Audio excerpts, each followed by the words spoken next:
که همینجا یک بار بنوار بگی من در اینستاگرام هم استوری کردم. سنگا هستن او طرف تو همین طرف ها. در هر جا هر نمود تو سنگ هست. اشتر سنگ دهه استقلال. بدریم ببینیم. بسم الله الرحمن الرحیم. کنه اشتر سنگ اوتا. اینم این اشتر سنگ چه خیلی شده ای.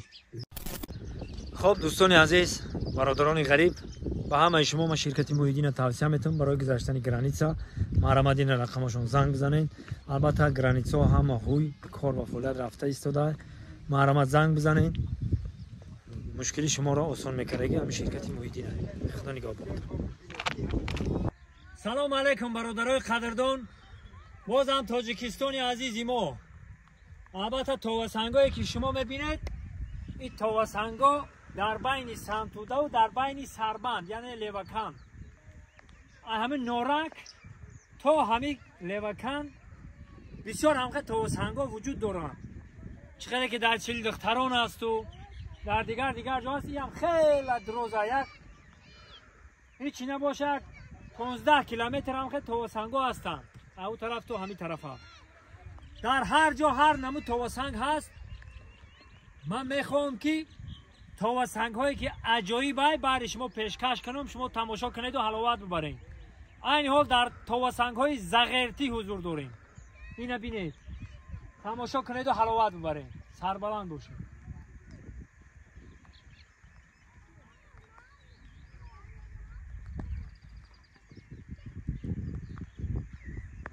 مخصوص برای همه شما برادرای عزیز این توسنگا ما همینجا در استوری کرده بودم. بسیار برادرها خواهش کردن که همینجا یک بار بنوار بگی. من در اینستاگرام هم استوری کردم و طبیعت زیبای وطن گفتم موندم در اینستاگرامم. بسیار برادرها خواهش کردن که همین توسنگا را یک بار بنوار بگی. این توسنگا برادرای عزیز حالی ما یک جاده شتری سنگی میگن. شتری سنگی اینجا ببینید که توسنگا بسیار اینا مثلا این توسنگا امیدوارم که همین طور اومدگی های. حالا من یک جاده میبرم شما را یک سنگ هم توسنگ بنوار میگیرم. شتری سنگی اگه به نقلا کدام شتری اومده همینجا در همخه سنگ شده یک جایی هست که اوجا او همین دره را او طرف شای توی تاش با ازبکی توی تاش سنگ میشه توی شتر همخه رنگ شترای خیر گیرچم محکم کردگن مقبره وریم. اکو من نمیدونم چیه چی نیست که من میرم همون رو بنوار میگیرم برای شما توی تاش یعنی شتری سنگی ای دایره او طرف ای خیلی سنگو نیستن.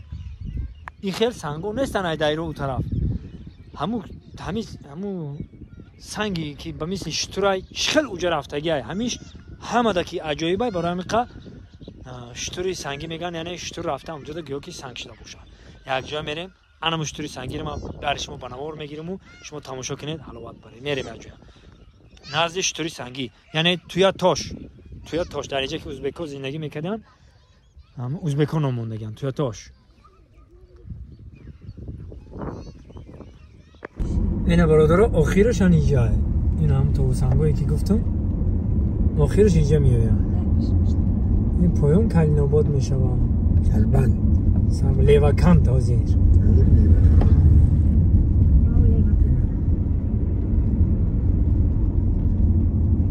خیلی طبیعت زیبا در وطنمون در بعضی جا هستیده. مقصد خیلی توسنگو میگم این خیلی بگیم در هم تاجیکستان عزیز من بسیار در دیگه دولت ها کمه در دیگه دولت ها نیست بگیم من میشه خیلی توسنگو.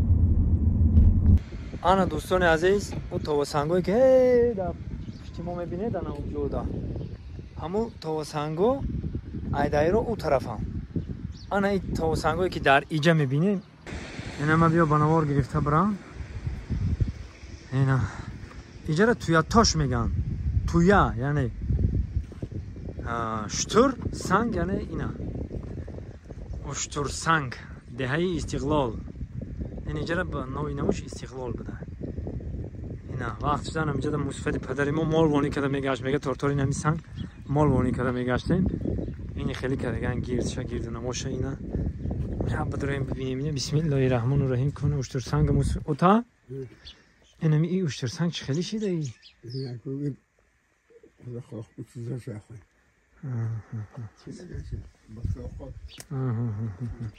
اینی اشتر سنگ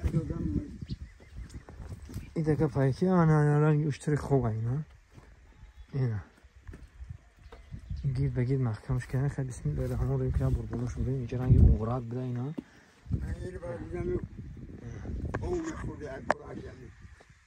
همینجا او میخوردن ها اینا درو اینجا در وقت شده ایجاده خیلی این طرفات وای نبود اینی مال و حال اینا مالو اینجا چریده استیان اقصا دیگه کی وای نبوده ده برون برده سه کم کم اینجا در خرا اونو ای دایره اون طرف اون تا سنگایی که بدن لیکن اینجا گاب دریایی که ای که همه سنگی سفید داره ای که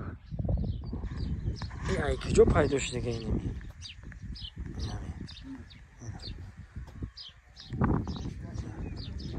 خیلی خلاصه گاب اشتر سنگ اشتر سنگ این برادر عزیز در تای پای مای یعنی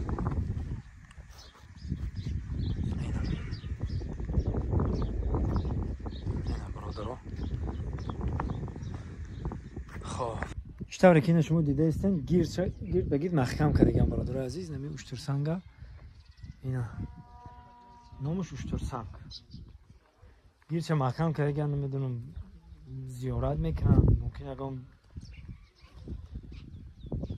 خیلی از چه خطان ببینین و خطان بنویسین دیگه خطان باها بتین من هیچی گفته نمیتونم